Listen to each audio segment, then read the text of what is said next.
স্বচ্ছ নিকাৰ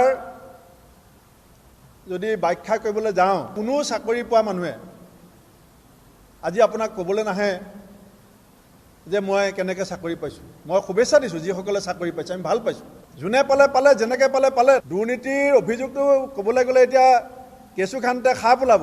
শুনক, ভূপেন বৰা ডাঙৰীয়া তেখেতে আজি এইখিনি কথা কোৱাৰ আগতে তেওঁলোকে চিন্তা কৰি ল'ব লাগিছিল যে তেওঁলোকৰ চৰকাৰ দিনত কি হৈছিলে, অসমত কি পৰিৱেশে বিৰাজ কৰিছিলে।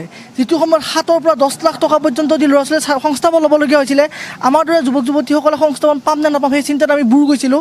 তেনে সময়ত আজি অসমৰ মাননীয় মুখ্যমন্ত্ৰী ডক্টৰ হিমন্ত বিশ্ব শৰ্মাদেৱে যি সততা আৰু সাহসেৰে আমাৰ দৰে যুৱক যুৱতীসকলক বিনা পইচাৰে নিযুক্তি পত্ৰ প্ৰদান কৰিছে, তেনেস্থলত তেওঁৰ দৰে এগৰাকী দায়িত্বশীল ব্যক্তিয়ে যি ধৰণৰ কটু মন্তব্য প্ৰকাশ কৰিছে, সেই মন্তব্যত মই গৰিহণা প্ৰদান কৰিছোঁ, ধিক্কাৰ প্ৰদান কৰিছোঁ আৰু তেখেতক শুকুৱাই দিব বিচাৰিছোঁ যে তেওঁ যাতে এনেকুৱা ধৰণৰ মন্তব্য প্ৰদান কৰি আমি যিসকল যুৱক যুৱতীয়ে গোটেই অসমৰ যুৱক যুৱতীয়ে নিকা স্বচ্ছতাৰে নিযুক্তি লাভ কৰিছে তেওঁলোক যাতে ইথিকিং নকৰে, ভেঙুচাৰি নকৰে।